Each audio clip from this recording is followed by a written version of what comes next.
distinguidos amigos, bienvenidos a esta sesión solemne de la Academia Dominicana de la Historia, en la que recibiremos al nuevo miembro de número de nuestra corporación, el licenciado Miguel Guerrero, quien nos presentará su discurso Persecución y vigilancia de los testigos de Jehová durante la tiranía de Trujillo y la colaboración de la Iglesia Católica en la represión de la secta.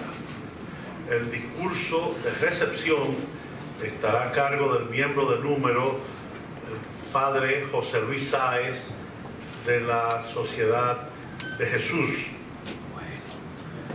Agradecemos la presencia de los miembros de número, de los expresidentes de la Academia, del magistrado expresidente de la Suprema Corte de Justicia, el doctor Subero Isa, que nos acompaña, así como de los distinguidos invitados y familiares de nuestro nuevo miembro, a quien recibimos esta noche. Agradecemos, como siempre, las facilidades que nos ofrece este Archivo General de la Nación para celebrar estos actos, en vista de que ya está casi listo, ya tiene fecha de apertura nuestro local en la zona colonial. O sea que ya en pocos días estaremos de nuevo por allá celebrando nuestras actividades.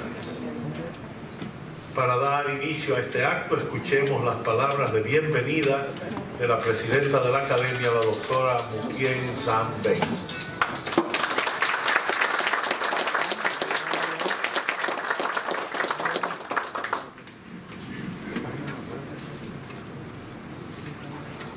Buenas noches a los distinguidos miembros de la mesa principal, nuestra junta directiva, aquí con nosotros Adriano Miguel Tejada, vicepresidente, a José del Castillo, vocal, y nuestro querido Manolito, tesorero.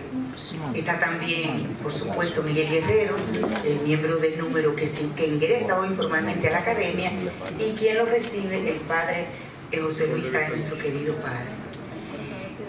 Gracias a los miembros de número que están aquí presentes, de los cuales hay dos expresidentes de la Academia, a los miembros correspondientes que también han acogido la invitación, y a los amigos y los familiares de Miguel Guerrero.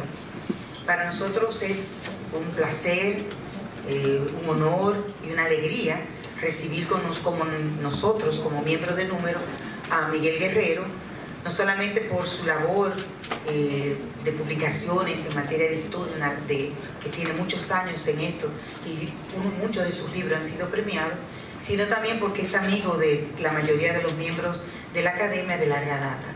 Así que para nosotros es una alegría, Miguel, y te recibimos con los brazos abiertos aquí en la Academia, ya en la categoría de miembro de número. Con la presentación de Miguel Guerrero, completamos el ciclo de los miembros de número que fueron electos el año pasado. Ya presentó, que está aquí presente, se me perdió. Mira que ya él presentó hace varios días, y pronto ya terminamos con Joan Ferrer, que presentará también su discurso como miembro correspondiente. La Academia Dominicana de la Historia está terminando este ciclo. Esta junta directiva termina, si Dios quiere, en agosto de este año, y con agosto de este año, gracias a Dios, tenemos mucha alegría de poder terminar con algunos proyectos, entre ellos, como decía Adriano Miguel Tejada, la remoción completa del local de la Casa de las Academias. Están todos invitados. El próximo 29 de mayo a las 7 de la noche vamos a reinaugurar la Casa de las Academias. Un aporte del Estado Dominicano en una remoción completa que se hizo del edificio. Pronto también vamos a inaugurar la Capilla de la Soledad, si Dios quiere, en el mes de julio. Eso esperamos todos, que este sueño también se materialice pronto. Gracias de nuevo, gracias por siempre acoger las invitaciones que les hacemos. Gracias al archivo, ya estamos concluyendo estos 8 meses que tenemos en el archivo, molestándolos, y ellos con tanta paciencia y con tanto cariño nos han abierto las puertas y sus brazos y sus corazones para que hagamos las actividades. Buenas noches a todos y recibimos con los brazos abiertos a Miguel Guerrero.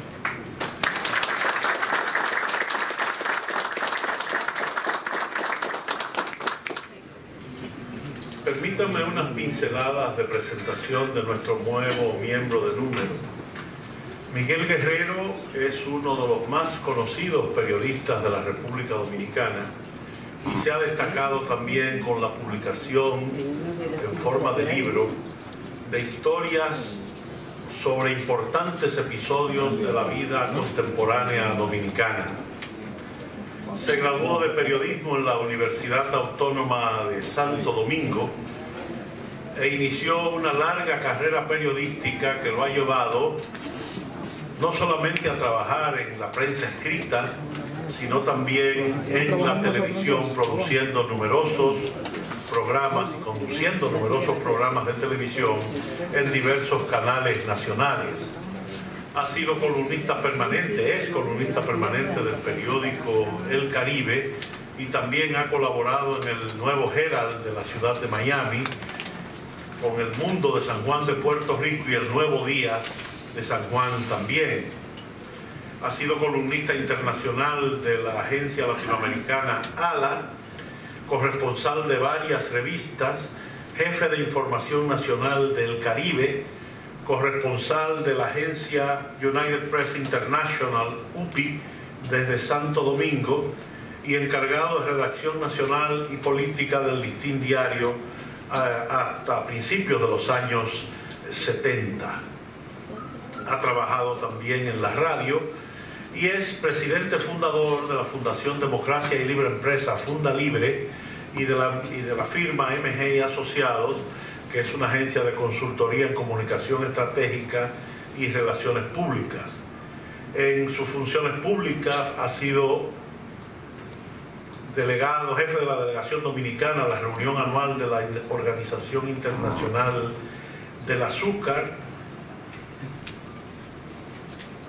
director ejecutivo de la Fundación Prodeportes, secretario de Estado sin cartera, director de Información y Prensa de la Presidencia de la República, miembro titular de la Junta Monetaria del Banco Central, director general de la Corporación Dominicana de Empresas Estatales y director ejecutivo del Instituto Azucarero Dominicano. Ha sido reconocido por la Universidad Autónoma de Santo Domingo por sus méritos profesionales como comunicador independiente. Ha sido declarado visitante distinguido por por el condado de Miami-Dade y tiene un reconocimiento de la Academia Dominicana de la Lengua en atención a sus méritos lingüísticos y literarios. Por su obra Al borde del caos, ganó el Premio Nacional de Historia del año 2000 y el libro del año, el Premio Eduardo León Jiménez de la Feria Internacional del Libro. Ha recibido también el Premio Caonabo de Oro y recibió el Premio Literario de la Casa del Escritor Dominicano por la obra El golpe de Estado. Además de estas obras, ha escrito Los últimos días de la era de Trujillo, La lucha inevitable, Enero del 62, El despertar dominicano, La generación de mis padres y En la tierra prometida, entre algunas de las obras que ha publicado nuestro distinguido académico.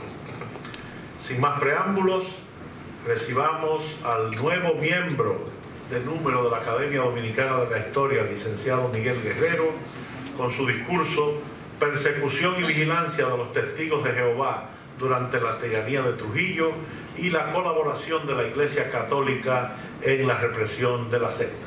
Con ustedes, el licenciado Miguel Guerrero.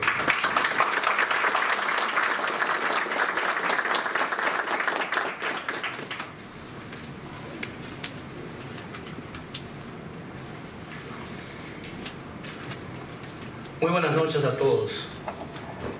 Distinguidos miembros de número de esta prestigiosa institución cultural dominicana, estimados miembros correspondientes, colaboradores y amigos, estimados todos los que han dejado atrás otros compromisos para acompañarme en esta actividad tan importante para mí y mi familia. Quiero expresar mi más sincero agradecimiento por el honor que se me ha conferido al asignárseme un sillón como miembro del número de esta honorable academia, en reconocimiento a mi labor de investigación plasmada en varios volúmenes sobre los acontecimientos más sobresalientes en el ámbito político, económico y social de las últimas décadas del acontecer histórico dominicano. Sería una omisión injusta si no hiciera aquí ante ustedes un reconocimiento especial a distinguidos historiadores miembros del número de esta honorable institución que me concedieron el alto honor de proponerme conjuntamente con otros historiadores para ocupar un asiento al lado suyo. Ellos dedicaron horas de su valioso tiempo para leer el texto con el cual oficializo mi formal ingreso esta noche y hacerme también algunas sabias sugerencias que mejoraron indiscutiblemente el discurso con el cual entro a formar parte de una de las más importantes instituciones culturales de la nación, guardiana de su tesoro histórico. Me refiero a los doctores Fran Moya Pons y a los licenciados José Checheco y Juan Daniel Valcárcel. Mi agradecimiento muy sincero también para el notable historiador y periodista doctor Adriano Miguel Tejada, quien ha sido un fiel aliado de mi esfuerzo de divulgación de nuestro pasado reciente y a quien debo el honor de haberme ayudado en la diagramación de varias obras y el prólogo y corrección de algunas de ellas. No puedo dejar de mencionar aquí el apoyo moral que a lo largo de mi carrera como escritor he recibido siempre de la doctora Muquien Adriana Zambén, en cuya presidencia se me ha concedido tan invaluable distinción, y al que también he recibido del admirable amigo doctor Manuel García Arévalo. A todos ellos y a los demás miembros del número de esta institución, muchísimas gracias. Quiero agradecer asimismo a la Junta Directiva de la Academia la distinción que significa el que uno de sus más distinguidos miembros, el académico e historiador José Luis Sáez, haya sido escogido para recibir mi exposición. Ese hecho le agrega al honor de mi ingreso formal como miembro del número una connotación adicional que yo y mi familia, parte de la cual se encuentra con nosotros, apreciamos en su justo valor y dimensión. Al doctor Sáez le reconozco también la publicación de su muy valiosa obra en 2 tomos, La sumisión bien pagada, la Iglesia Dominicana bajo la era de Trujillo, 1930-1961. Este voluminoso estudio constituye uno de los aportes más trascendentes a la comprensión de una de las etapas más controversiales y a la vez menos analizada de esa fase oscura de nuestra vida republicana. Debo confesar que esa obra del doctor Sáez me ha obligado a prolongar los planes de iniciar la redacción de un libro sobre el tema en el que he venido trabajando desde hace años, con la esperanza de poder así aportar datos e informaciones nuevas sobre esa curiosa e incomprensible relación de adversarios entre Trujillo y la Iglesia Dominicana. Con el permiso de todos los amigos presentes, paso a leerles ahora mi exposición. En la historia política de la República Dominicana no se registra una etapa de persecución religiosa tan tenaz como la desatada contra los testigos de Jehová, por la tiranía de Rafael Leónidas Trujillo Molina entre 1940 y finales de la década del 60. Los testigos de Jehová son una denominación cristiana, milenarista y restauracionista con creencia distinta a la demás vertientes del cristianismo. Su entidad jurídica, la Watchtower Bible and Tract Society, con sede en Pensilvania, fue fundada en 1881 por Charles Taft Russell. En la actualidad está dirigida por un cuerpo gobernante con sede principal en Warwick, Nueva York. Sus publicaciones, según la congregación, se distribuían en el 2016 en 240 países, con una militancia de alrededor de más de 20 millones de personas. Los testigos basan sus creencias en la Biblia, la que consideran como fuente exclusiva de referencia en asuntos doctrinales. Se les tiene prohibida las transfusiones de sangre, aun cuando de ello dependan sus vidas. Se oponen al servicio militar y en muchos países han confrontado problemas por entender que muchas de sus leyes riñen con los principios básicos y bíblicos en que sustentan su fe.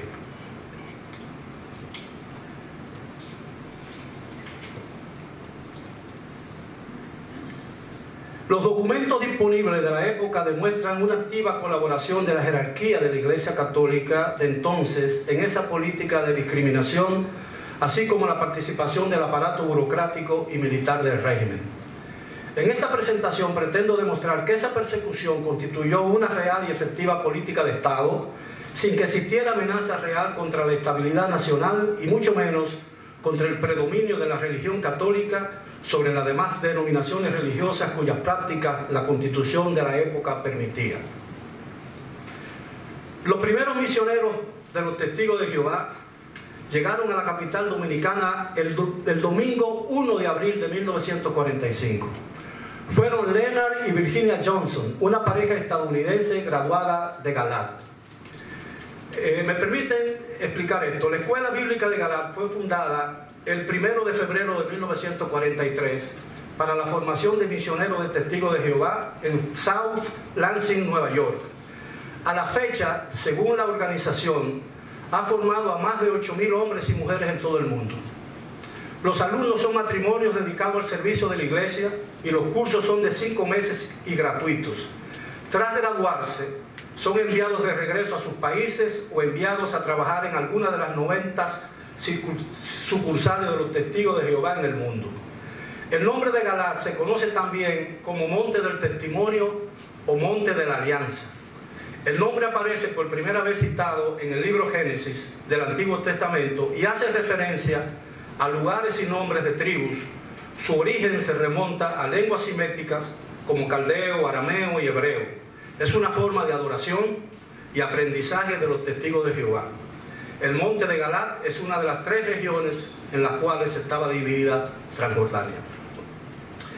En el libro anuario de la organización de 1946 se dice que el país era territorio virgen y que la pareja, es decir, los esposos Leonard y Virginia Johnson, se vio precisada a empezar de cero. No existían entonces sucursales ni salones de reino, ni mucho menos congregaciones. Los misioneros apenas hablaban unas palabras en español y no tenían dónde quedarse. Leonard rememoró para la publicación su difícil comienzo. Cito: "Nos quedamos en el Hotel Victoria por $5 al día en habitación doble con comidas incluidas. La tarde de su llegada emprendieron las primeras enseñanzas bíblicas. Tenían los nombres de varias personas con las que hicieron contacto de inmediato. Eran conocidos de 2 mujeres dominicanas con quienes la pareja había estudiado la Biblia en Brooklyn. Uno de ellos era un doctor de apellido Green. Leonard cuenta que al visitarlo hicieron contacto también con un vecino, Moses Rollins, quienes aceptaron participar en un curso bíblico. 2 meses después, a principios de junio, llegaron al país otros 4 misioneros encargados de la distribución de publicaciones y de ofrecer cursos bíblicos. Y para fines de año, se les hizo necesario conseguir un lugar donde reunirse, por lo que convirtieron la sala y el comedor de la casa donde residían para que sirvieran como salón del reino. A las primeras reuniones llegaron a asistir hasta 40 personas. Uno de los primeros convertidos fue Pablo Brusó, a quienes sus vecinos y todos conocidos llamaban Palé, quien tenía una línea de autobuses que cubría las rutas desde Santiago a Ciudad Trujillo, que era el nombre entonces de la hoy Santo Domingo. Palé entró en contacto en uno de sus viajes a la capital con 2 misioneras, quienes le facilitaron publicaciones de la secta, entre ellos el libro La verdad os hará libre. Muy pronto Palé aceptó las enseñanzas, se hizo lector asiduo de la Biblia y solía ayudar en las predicaciones a los misioneros a quienes brindaba también transporte. Palé no tardó en conocer a Leonard Johnson, a quien ayudó a expandir la misión a Puerto Plata. En marzo de 1946, Nathan North y Frederick Franz, 2 importantes miembros de la Central Mundial con sede en Brooklyn, Nueva York, visitaron el país para dar una conferencia a la que asistieron casi 100 personas. El éxito de esta visita animó a la secta a abrir una sucursal en la República Dominicana, creando así el primer salón de reino en la capital. La llegada de nuevos misioneros se incrementó y para finales de 1946 llegaban a 28 publicadores, es decir, misioneros. La cifra aumentó 3 veces y en 1947 llegaron misioneros que habían servido en Cuba, entre ellos el matrimonio Roy y Juanita Brandt. A Roy se le designó siervo de sucursal, labor que desempeñó por los 10 años siguientes. En su libro El protestantismo en Dominicana, George Alocua refiere el caso del farmacéutico Luis Eduardo Montaz, quien renunció a su condición de miembro del gobernante Partido Dominicano, el único entonces permitido, para dedicarse totalmente a la propagación del reino, señalando que ese caso dio lugar a muchos incidentes por causa de los cuales más de 100 de personas sufrieron prisión y tormentos. La persecución desatada contra los seguidores de esa secta se incrementó a mediados en que crecía. El 21 de junio de 1950, el secretario de Estado de lo Interior y Policía, Antonio Hungría, emitió una resolución que declaraba disuelta la organización de los Testigos de Jehová en el territorio nacional, quedando así impedida de operar, dirigir y o auspiciar directa o indirectamente centros de propaganda en el territorio nacional y de difundir por sí solo o por sus afiliados, cualesquiera sean los medios empleados, sus ideas y doctrinas. La medida acusaba a la organización religiosa de sustentar y difundir doctrinas atentatorias a los principios y fundamentos del sistema representativo de gobierno y de inobservar las leyes y reglamentos emanados de las autoridades legítimas de la nación. También se mencionaba que a sus prosélitos la asociación no les permitía participar en las elecciones y que solo obedecían leyes y estaban en armonía con los principios de la religión y que tampoco se les permitía formar parte de los cuerpos armados de la República Dominicana ni rendirle culto a la bandera. Muy pronto, la prohibición adquirió un carácter obsesivo. El 3 de octubre de 1950, el secretario Hungría envió un memorándum a la Secretaría de Estado de la Presidencia recomendando la deportación de los principales directivos extranjeros de la agrupación religiosa, a quienes acusaba de actuar clandestinamente con la intención de buscar conexiones con los enemigos de nuestro gobierno que residían fuera del país. En su libro, La vida cotidiana dominicana a través del archivo personal del Generalísimo, Bernardo Vega reproduce el texto de un memorándum confidencial de fecha 27 de mayo de ese mismo año, dirigido a la Secretaría de Estado de la Presidencia, suscrito por alguien identificado con las iniciales KRS 14B, en el que advertía que a pesar de la prohibición de los testigos de Jehová, continuaban activos, sugiriendo acciones para impedir que siguieran circulando en el país propagandas y doctrinas comunistas disfrazadas con el ropaje de prédicas y doctrinas religiosas. Una idea de la naturaleza e intensidad de las acciones represivas del gobierno contra los seguidores de esa organización la ofrece, por ejemplo, el memorándum de fecha 2 de marzo de 1954, también confidencial, del Procurador Fiscal de Santiago, Joaquín Santaella, enviado directamente a Trujillo y puesto en conocimiento de este 2 días más tarde, a las 9:35 de la mañana, informándole que ese mismo día la primera Cámara Penal de ese distrito judicial había impuesto la pena de 2 años de prisión correccional y al pago de las cuotas procesales a la menor María Luisa Pacheco, inculpada del delito de violación a la resolución sobre los testigos de Jehová. El informe resaltaba que el expediente contra la menor había sido declinado del Tribunal Tutelor de Menores por haberse, cito, en su justo valor previo detenido examen al respecto el grado de desarrollo mental de la prevenida que satisfacen plenamente el espíritu y el alcance del artículo 22 de la ley que prohibía esas actividades. A pesar de la represión, los seguidores de la secta seguían creciendo. El 2 de marzo de 1955, el gobernador de Salcedo informaba a Trujillo el aumento de los seguidores y el involucramiento de familias enteras que cedían sus casas para reuniones con los simpatizantes de la congregación en diferentes comunidades de la provincia como Los Cacaos, Ojo de Agua, Loma Azul, Blanco Arriba y Cañete, señalando que dichas actividades habían aumentado desde la puesta en libertad de varias personas acusadas de practicar dicha doctrina.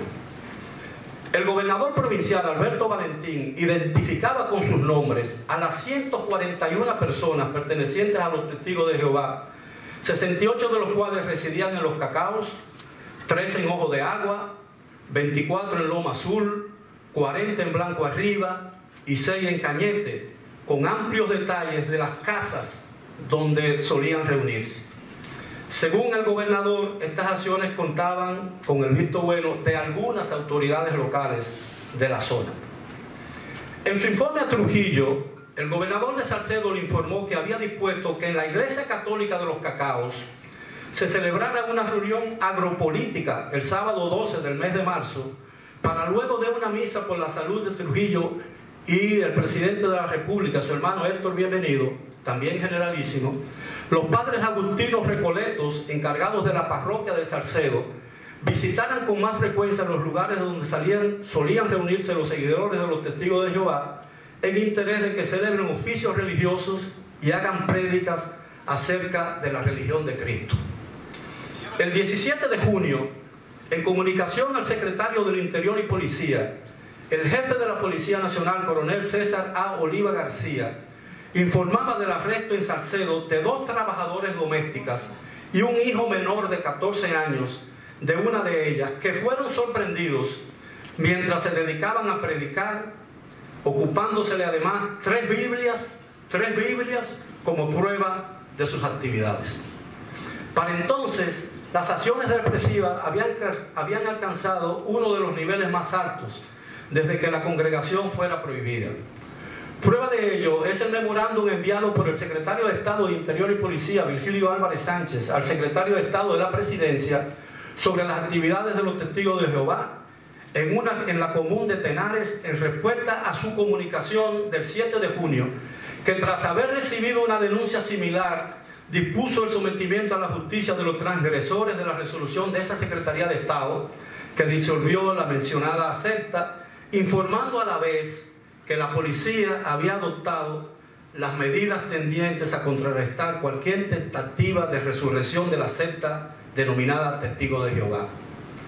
La persecución contra los practicantes de esa religión no era nueva. Prohibido oficialmente en 1950, como ya le he dicho, en virtud de una medida administrativa de Interior y Policía, en los años siguientes la tiranía de Trujillo desató una intensa política de discriminación contra los testigos de Jehová, que llevó a la cárcel y al exilio a cientos de seguidores con el visto bueno y complacencia de la jerarquía católica. En el clímax de esa campaña, el Congreso Dominicano aprobó, y aquí hago una especie de adelanto, ¿no?, una ley el 26 de julio de 1957, declarando ilegal todas sus actividades y propagación de la doctrina. Ya no se trataba de una resolución, sino de una ley aprobada por el Congreso. A mediados del año siguiente, el exiliado periodista dominicano Germán Emilio Ornes publicó que la prensa dominicana se había hecho eco de acusaciones formuladas por altos funcionarios contra los testigos de Jehová de propiciar actividades sediciosas y perniciosas. En su libro Trujillo, Pequeño César del Caribe, Ornes señala que las nuevas acciones represivas comenzaron después que un sacerdote jesuita llamado Mariano Vázquez Sanz denunció la secta por la emisora radial La Voz Dominicana como servidores del comunismo, tildándolo de perversos, astutos, criminales y traidores enemigos. Ornes dice que luego vino una carta pastoral firmada por los obispos Ricardo Pitine y Octavio Antonio Veras, exhortando a los curas a protestar desde sus parroquias contra la terrible herejía. También señala que tras la prohibición por el Congreso de las actividades de la secta, se sometió a los hermanos a golpizas y violencia policial, y unos 150 fueron encarcelados. Con los años, el viacrucis de los testigos de Jehová se iba agravando. Desde mediados de 1953, la persecución de sus seguidores se había extendido por todo el territorio nacional. Las medidas incluyeron la vigilancia en las escuelas para impedir que, aprovechando la entrada y salida de los niños escolares, se mostraran y entregaran libros con ilustraciones de esa religión. En su página web, la organización religiosa detalla algunos casos de la represión desatada contra sus miembros en el país. Cito: cuando conocí la verdad en 1953, relata Juanita Borges, sabía que corría el riesgo de que me arrestaran por ser testigo de Jehová y eso fue exactamente lo que ocurrió. En noviembre de 1958, continúa, mientras visitaba a la hermana Eneida Suárez, llegó la policía secreta y nos acusó de estar celebrando una reunión. Nos sentenciaron a 3 meses de prisión y a pagar una multa de 100 pesos cada una, que en aquel tiempo equivalían a $100. Fue también el caso de los hermanos León, Enrique y Rafael Glass, quienes tras la expedición que intentó derrocar a Trujillo en julio de 1949, fueron encarcelados por negarse a prestar el servicio militar para combatir a los expedicionarios. Cito, según la versión de ellos: la policía secreta nos arrestó y nos sometió a interrogatorios. Nos amenazaron y luego nos liberaron. Pero pocos días después nos llamaron a fila sin seguir el procedimiento acostumbrado. Como nos negamos, nos metieron en prisión. Allí había otros 4 testigos. Después que nos liberaron, nos condenaron de nuevo. Ocurrió así en 3 ocasiones y apenas transcurrieron unos días entre una sentencia y la siguiente. Terminamos pasando casi 7 años en la cárcel. La última condena fue de 5 años. Los miembros de la congregación opusieron firme resistencia a las acciones represivas sin abjurar de sus creencias. Leonard Johnson recordó lo que tuvieron que hacer cuando se ilegalizaron sus actividades. Cito: comenzamos a reunirnos de manera discreta en grupos pequeños en las casas donde estudiábamos copias bibliografiadas de la revista La Atalaya. Los leales hermanos agradecían mucho la fuerza que Jehová nos daba mediante esos grupos de estudio. Para evadir la vigilancia, los testigos de Jehová crearon un original sistema de códigos y claves.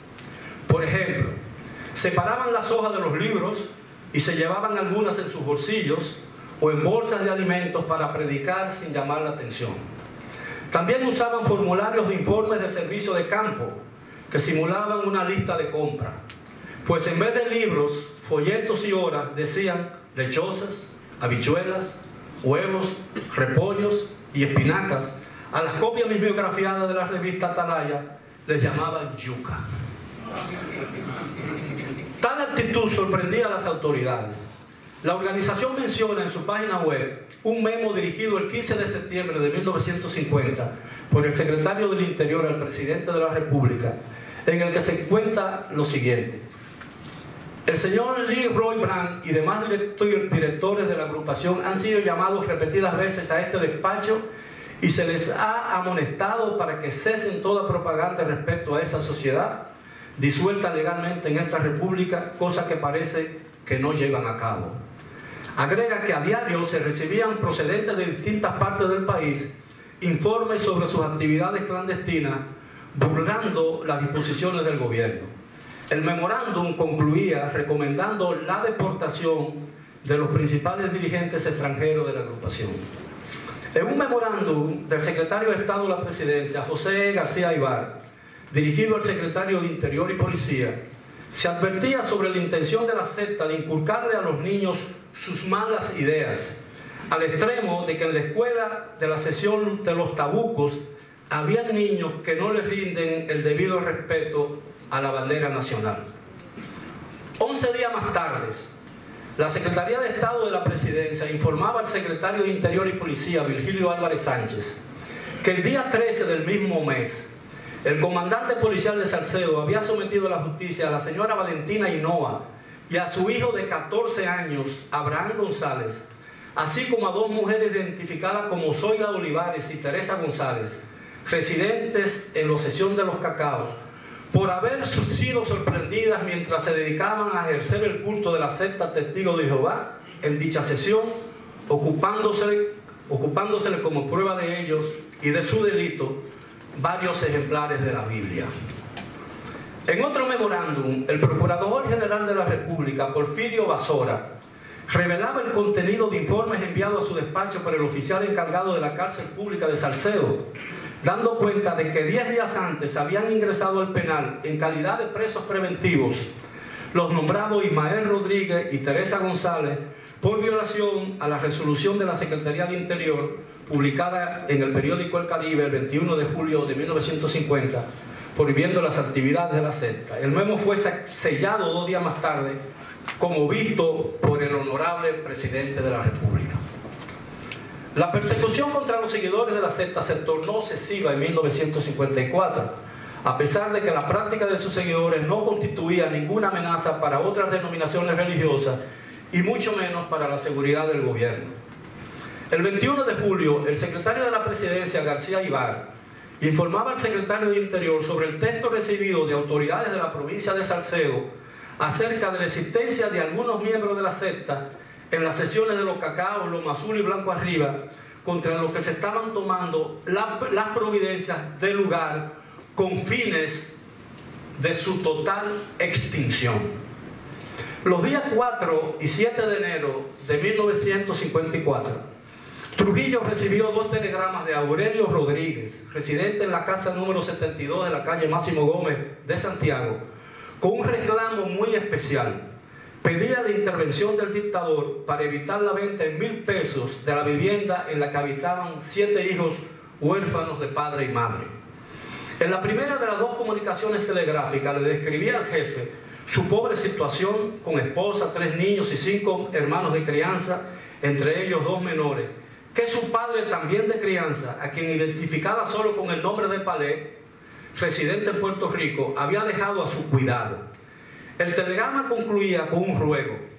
Desorientados, nos unimos suplicándole no los desamparara y no permitiera que fueran echados a la calle tan cruelmente.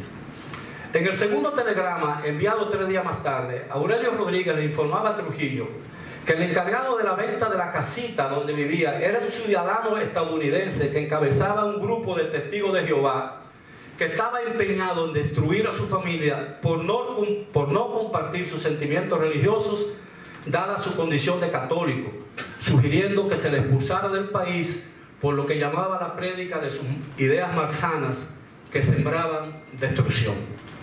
5 días después, Aurelio Rodríguez remitió una carta más extensa a Trujillo, que también firmaban en esta ocasión otros residentes en la vivienda, insistiendo en la expulsión del comprador, el norteamericano George Henry Drock, residente en la calle Cuba número 101 de Santiago, a quien acusaba de encabezar un grupo dedicado a difundir las enseñanzas de los testigos de Jehová. Se refería en su comunicación a una nota publicada en el periódico local de información, en la que se informaba del arresto y sometimiento a la justicia por la policía de 7 miembros de la congregación, lo cual, según decía, comprobaba la veracidad de su denuncia. En la carta, Rodríguez le recordaba a Trujillo que la práctica de esa religión había sido prohibida debido a que sus miembros no obedecían las leyes de la República, alegando que solo tienen que obedecer a Dios, prohibición que había logrado que muchos de sus seguidores abandonaran el territorio nacional. Mensajes como lo que envió Aurelio Rodríguez a Trujillo pidiendo sanciones contra Pablo Brauset, Palé, eran propios de una práctica habitual en la dictadura que se acercaba ya a sus 25 años. Muchos de ellos no llegaban al despacho del dictador, pero en esta como en otras ocasiones llamaron la atención de Trujillo, quien había recibido un informe confidencial de Joaquín Santaella, procurador fiscal de la primera Cámara Penal del Distrito Judicial de Santiago, informándole del sometimiento a la justicia de un grupo de 7 personas por violación a la ley 1443, 2 de los cuales se encontraban prófugos. El informe decía a Trujillo que los acusados eran reincidentes, que actuaban bajo el patrocinio de 2 agentes extranjeros no identificados, protectores de esa doctrina enemiga de la paz, el progreso y la tranquilidad que vive nuestro pueblo, al amparo de su política basada en los principios bien cimentados de la religión católica. 2 semanas más tarde, el Procurador General de la República, José García Ibar, envió un memorándum a Trujillo informando de las gestiones realizadas por ese despacho en relación con el oficio número 769 del día 13 del mismo mes que le enviara el Procurador Fiscal de Santiago, en el que confirmaba que el señor Drock y su esposa habían llegado a esa ciudad 7 años atrás como misioneros encargados de promover la secta con la venta de libros y revistas y predicando en reuniones con fondos provenientes del exterior.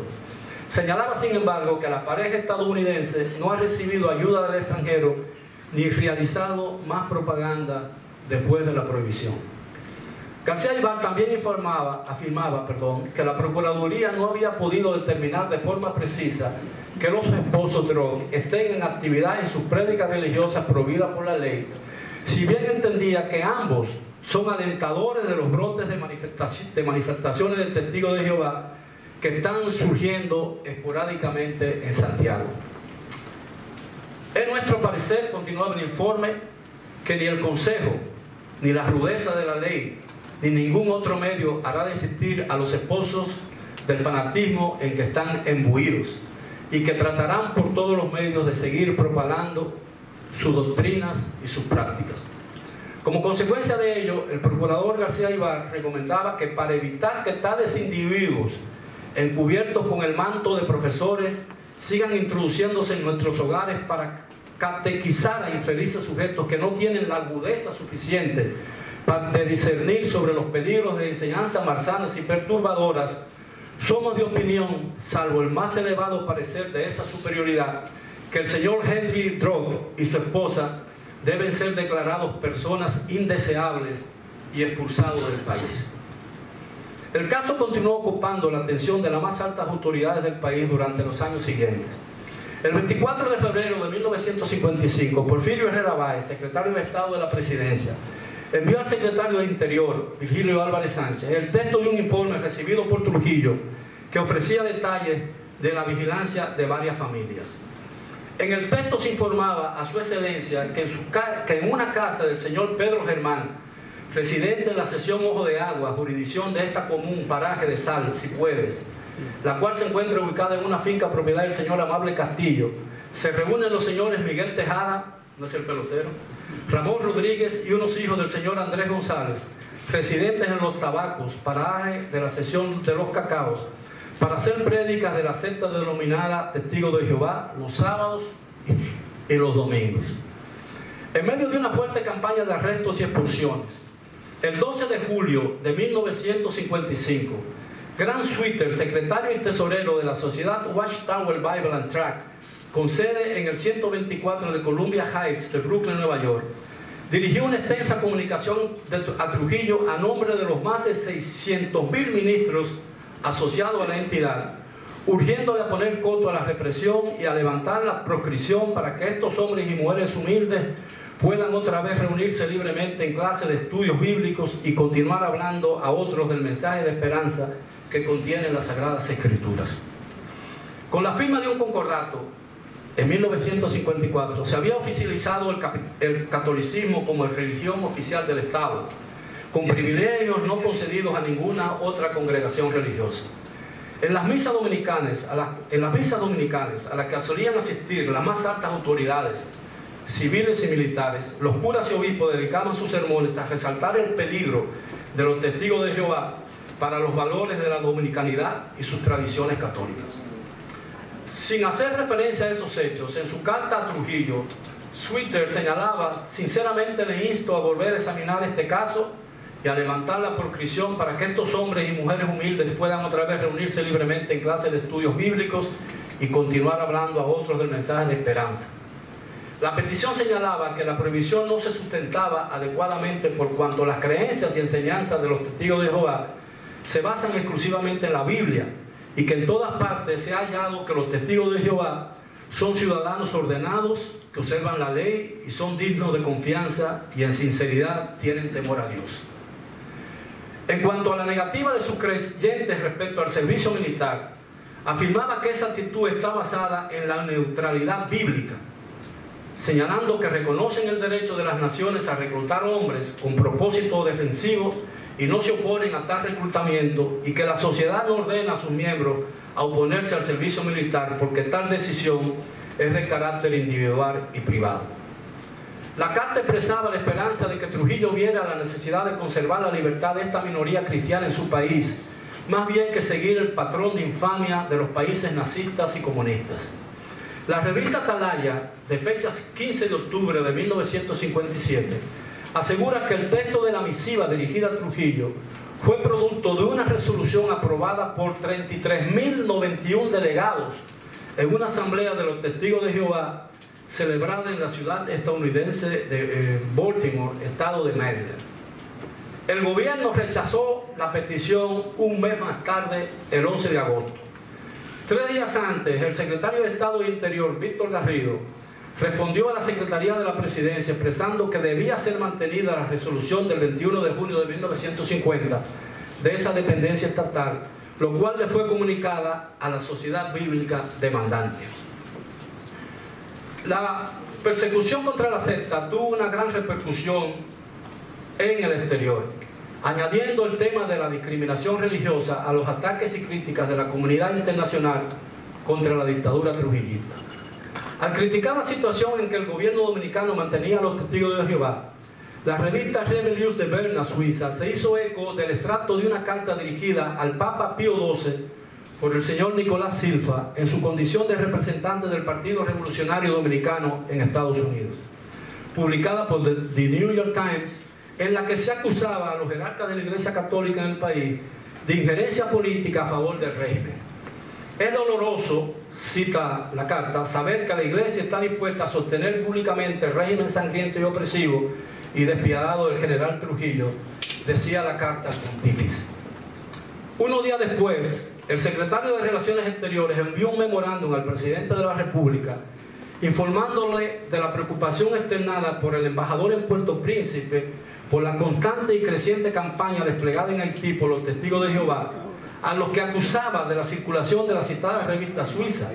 También destacaba que la revista en su edición del 8 de abril se refería a la intensa actividad desarrollada por dicha secta en la República Dominicana, aunque clandestinamente.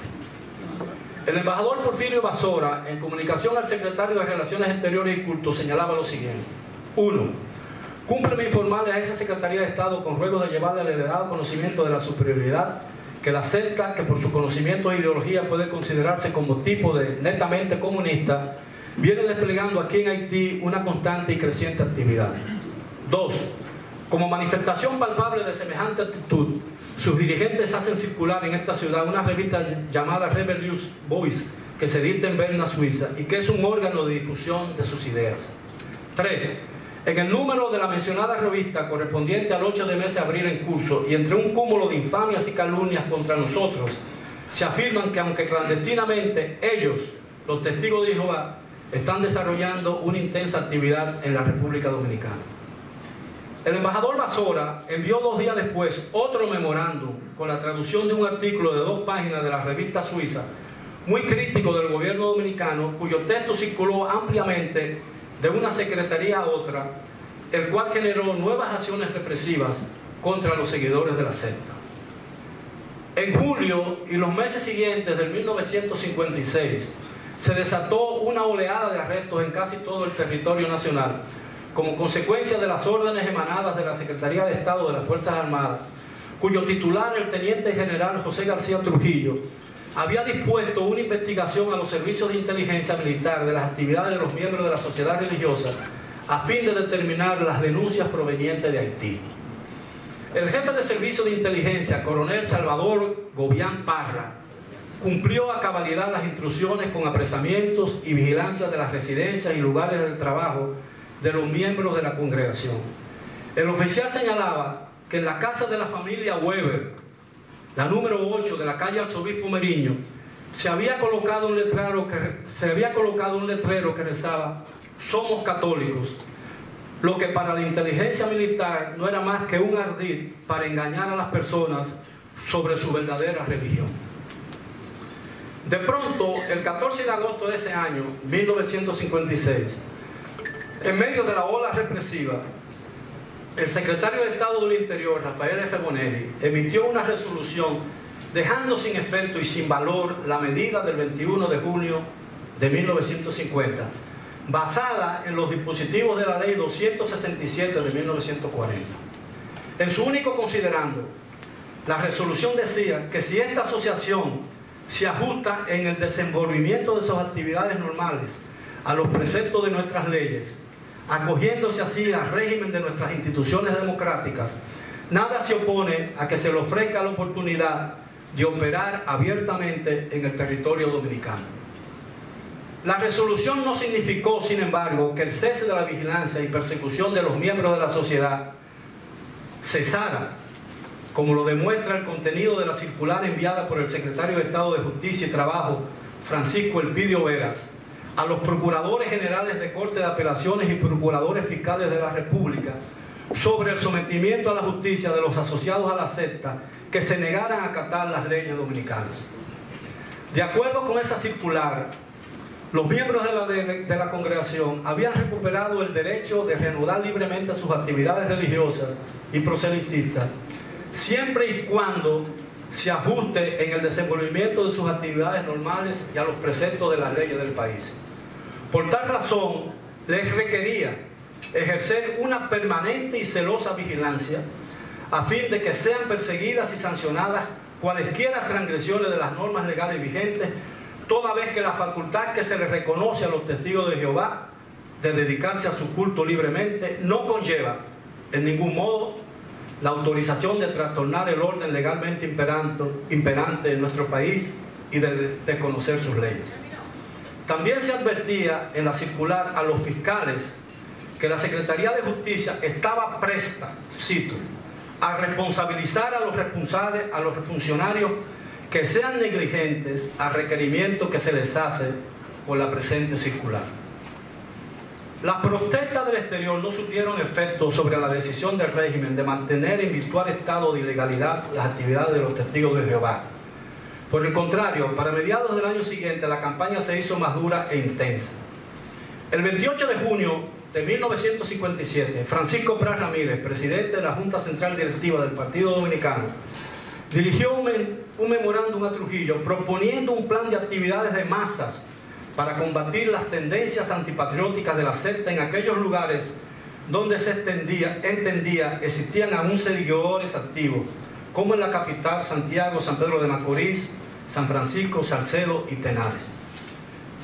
Dice el memorando: siempre he considerado que estas campañas deben hacerse movilizando al pueblo y agrupándolo en lugares públicos, más bien que haciendo escuchar discursos por la radio a la ciudadanía disgregada en sus hogares. Esto no significa, decía Pras Ramírez, de ninguna manera que no se haga difusión radial, porque también ella es necesaria y útil. Trujillo aprobó el plan en respuesta escrita enviada a Pras Ramírez a través de su secretario Amado Hernández. Al activismo oficial se unía así el de la Iglesia.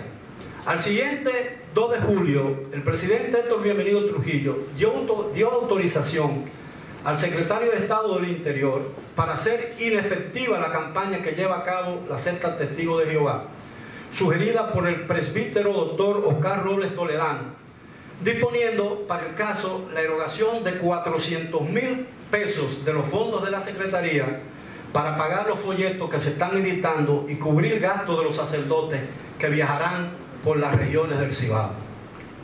En su memorando al secretario del Interior, Virgilio Álvarez Pina, Robles Toledano señalaba que el proyecto cuya elaboración le había sido encomendada por el funcionario tenía por objeto despertar la conciencia del pueblo dominicano frente a los extremados peligros que significa la secta Testigos de Jehová, descarrío doctrinal que, opuesto radicalmente al cristianismo, contiene además activos gérmenes de desintegración social e induce a sus adeptos a no cumplir los más elementales deberes patrios. El religioso recomendaba además que, de acuerdo con el espíritu del concordato, se encarezca a los párrocos que desde el púlpito, en las homilías dominicales, en las enseñanzas del catecismo, en las conferencias usuales a las varias congregaciones religiosas e incluso en las escuelas, se adoctrinen los fieles y se les prepare para evitar que se les sorprenda con la falsa doctrina. Entre muchas medidas contra los testigos de Jehová, Robles Toledano propuso que se ordenara a la Secretaría de Educación, Bellas Artes y Cultos instruir a los profesores de religión de que en las horas destinadas a la enseñanza de esta materia en las escuelas sean consagradas por espacio de 2 meses a la exclusiva exposición y refutación de la doctrina de los testigos de Jehová.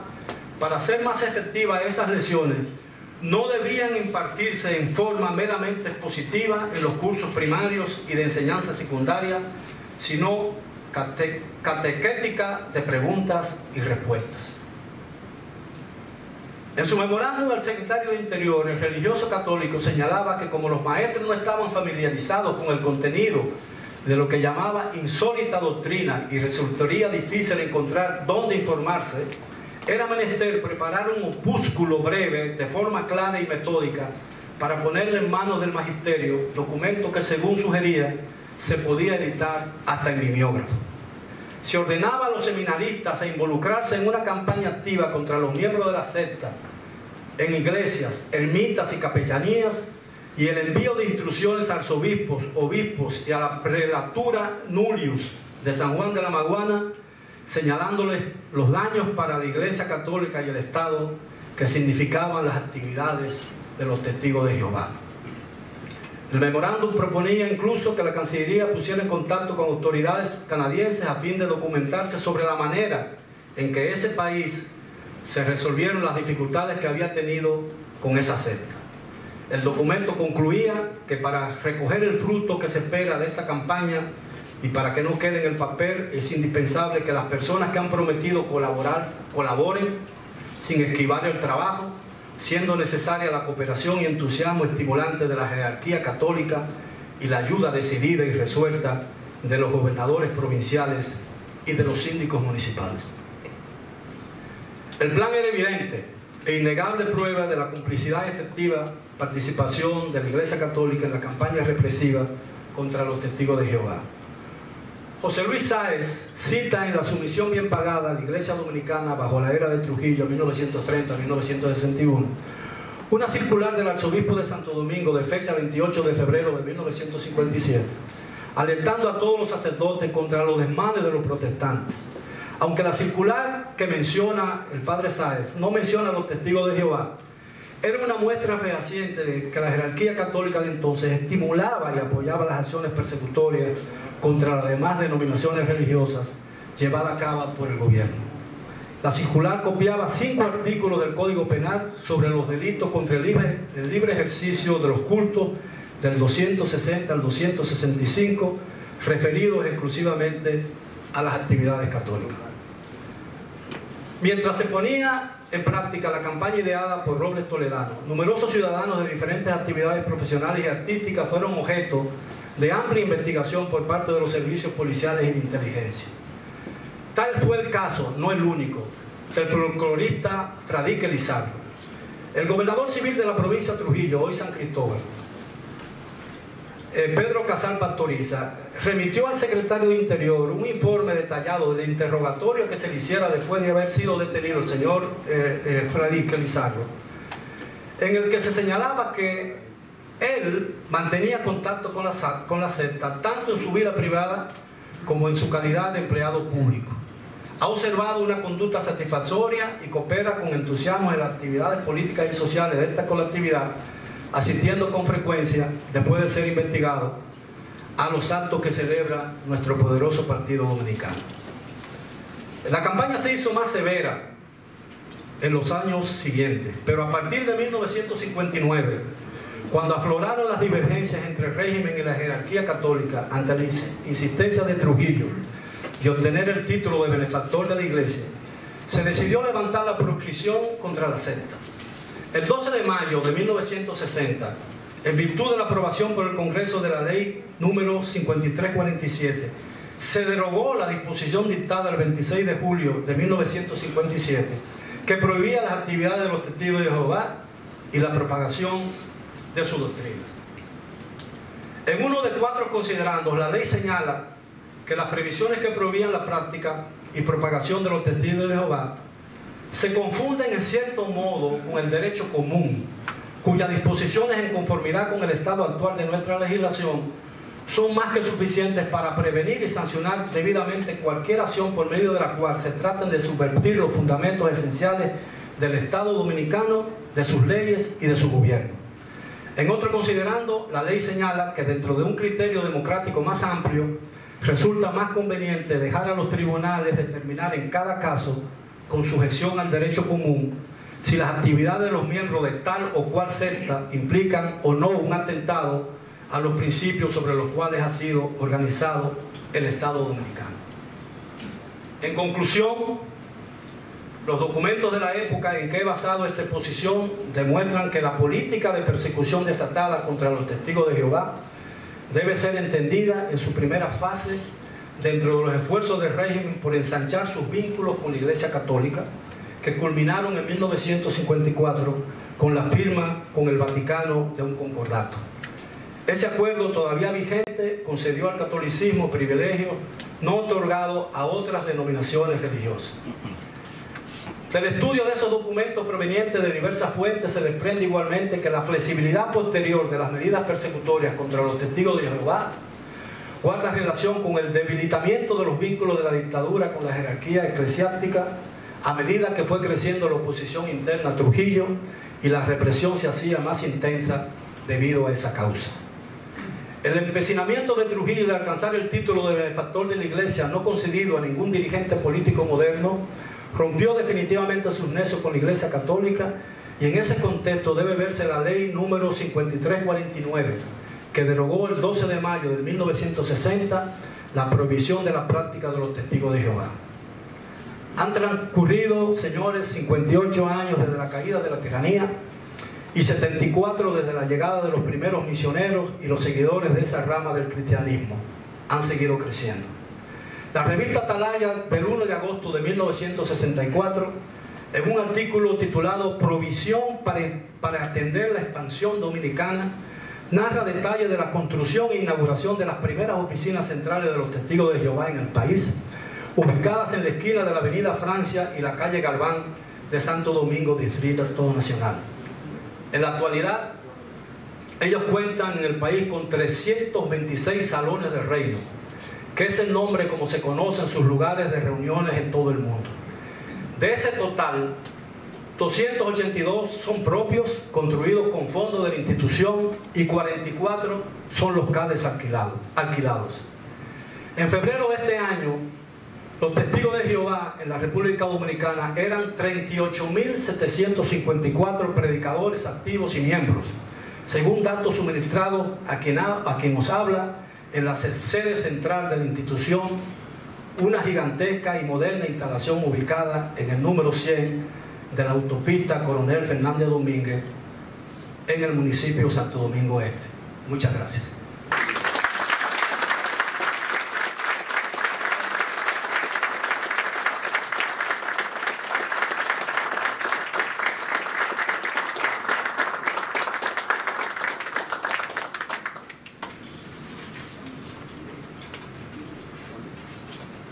Inmediatamente escucharemos el discurso de recepción del nuevo miembro de número a cargo del padre José Luis Sáez, miembro de número de nuestra academia.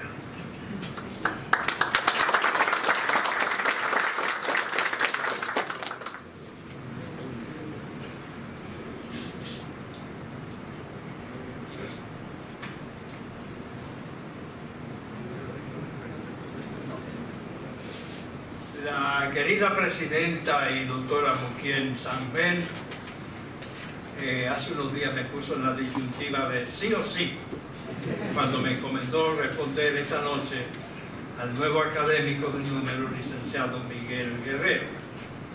Y ahora, aunque no sé bien cómo funciona este ceremonial, yo soy primerizo en esto y en muchas otras cosas, trataré de comentar ante todo lo que supone que un periodista de profesión sea ahora académico de número de la historia y no de la lengua, como muchos supondrían o preferirían. Además, el licenciado Guerrero, ya como se hizo saber, no es el primer periodista en esta academia. Le antecede nuestro vicepresidente, el también licenciado Adriano Miguel Tejada, que sigue siendo periodista, vive de eso, al menos hasta donde yo conozco.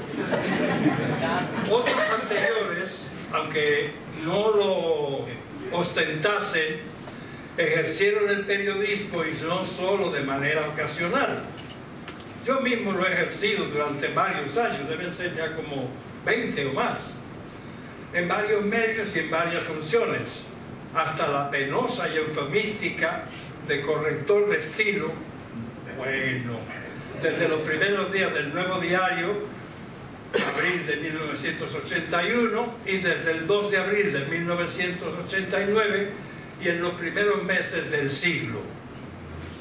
Para nadie es un secreto que el periodismo, y mucho más los periodistas, han sido con frecuencia menospreciados o por lo menos minusvalorados. Muchas personas piensan, más bien dicen o repiten estereotipos, que los periodistas son superficiales, andan siempre deprisa, su lenguaje estereotipado, su vocabulario escaso y su dominio de la lengua es cuando menos zarrapastroso. Y tienes razón. No está en el Quijote. Esto lo recordó hace poco tiempo, unos años, el director del Instituto Cervantes de Madrid, con esa misma frase: hablamos un castellano zarrapastroso. Y ese vicio atañe a todos. Yo conozco más de 2 o 3 historiadores, sin señalar, que también merecen el adjetivo de zarrapastrosos de la lengua, porque ese vicio tan extendido no es exclusivo de una profesión o de una condición social. De la abundante producción del Nuevo Académico he leído por lo menos 3 obras. Creo que en enero de 1962 El Despertar Dominicano, El Golpe de Estado del año 93 y Trujillo y los Héroes de Junio del año 1996. Y basándome en esas obras, precisamente, puedo hablarles algo del tipo de metodología que usa con probado éxito. De una metodología a que se mantiene fiel y que tiene tanta validez como la que usan con tanta devoción y orgullo los historiadores que llamamos tradicionales, aunque nunca se ha discutido ni aclarado en qué consiste eso de tradicional. Pudiera ser que al método en cuestión se le acusara de primitivo, de dictado por la urgencia, de superficial. No, no es así. El método que usa este nuevo académico y el periodismo serio también exige rigor y seriedad, pero a diferencia del otro, hace uso o puede hacer uso de fuentes orales, de testigos presenciales, pero siempre con la seriedad que impone la crítica, una de las virtudes que se exigen al buen periodista. ¿Cuánto tenemos que agradecerle al periodismo inglés por haber impuesto y haberle dotado de carta de naturaleza al ensayismo en la prensa europea del siglo XVIII? El método a que me refiero hace posible también que el historiador pueda combatir mitos, deshacer o enderezar entuertos. Eso sí está en el Quijote. Y una de las habilidades de este nuevo académico es hablar claro, desmentir lo que dábamos por sentado cuando hacía años que sospechábamos que ya estaba de pie. Además, cuando se le eligió casi por unanimidad en la asamblea del 12 de junio del año pasado, se le eligió por haber escrito y exitosamente 14 obras y 9 artículos bien documentados de historia, y uno de ellos precisamente en el número 190 de la revista Clio de esta academia, de julio-diciembre del 2015. En esas 14 obras citadas, mucho más que yo, y como es obvio en este trabajo de ingreso sobre la persecución que sufrieron los testigos de Jehová en la tiranía de los 31 años, sin olvidar el triste papel que desempeñó el arzobispo Ricardo Pittini, el arzobispo, no la iglesia, en ese ejemplar episodio de intolerancia, sin duda uno de tantos. El autor recurre al método de investigación ya consagrado, valiéndose ante todo de las publicaciones oficiales y de los fondos estatales del Archivo General de la Nación. Pero él ha sido el expositor que acaba de darnos a conocer su investigación bien documentada, y añadir algo más sería cuando más ocioso. Decía al principio que en este oficio me consideraba un primerizo, un novato. Sí, señor, eso es. Y es verdad. Por cierto afán de comparación, siempre se me antojó pensar que esta ceremonia de recibir un nuevo académico se parecía mucho a lo que en el toreo árabe, como se sabe, se llama la alternativa.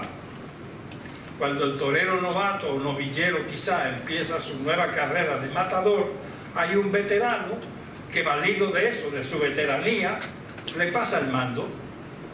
Yo no puedo pasarle el mando al licenciado Guerrero, la única veteranía que tengo y sin remedio es la edad.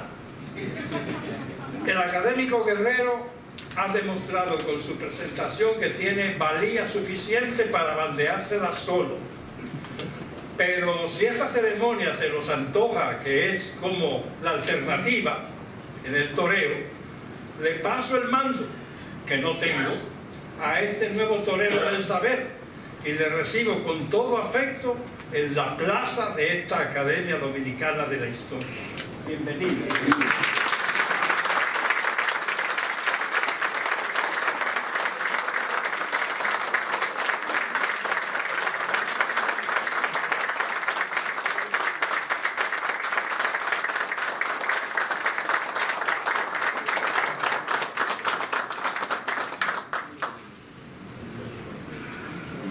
Inmediatamente, la presidenta de la Academia Dominicana de la Historia hará entrega del diploma correspondiente y del botón honorífico que califican al licenciado Miguel Guerrero como nuevo miembro de número de la Academia Dominicana de la Historia.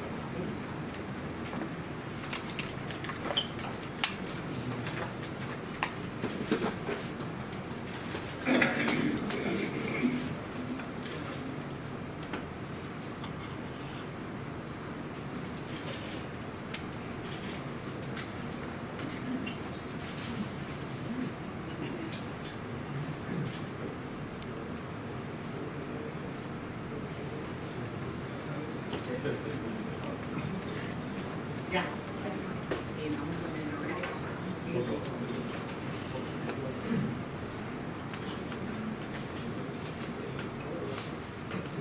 Es un botón de oro.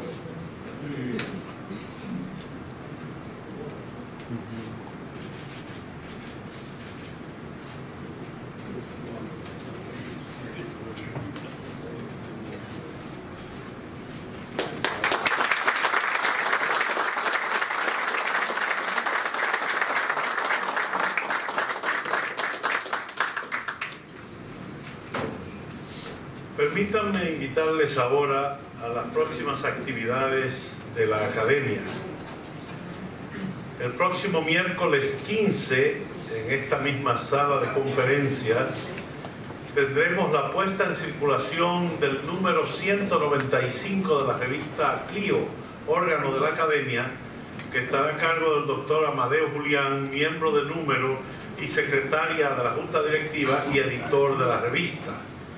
El miércoles 22, en esta misma sala, la conferencia 3 relatos sobre México en la revista National Geographic, a cargo de la doctora Laura Elvira Muñoz Mata, investigadora del Instituto de Investigaciones Dr. José María Luis Mora de México, y el miércoles 29 a las 7 de la noche en la sede de la Academia el acto de reinauguración de las oficinas de la Academia Dominicana de la Historia. Al agradecer a todos su asistencia, les invitamos ahora a un brindis y bueno, dice la presidenta, en el foyer de este edificio. Muchísimas gracias a todos.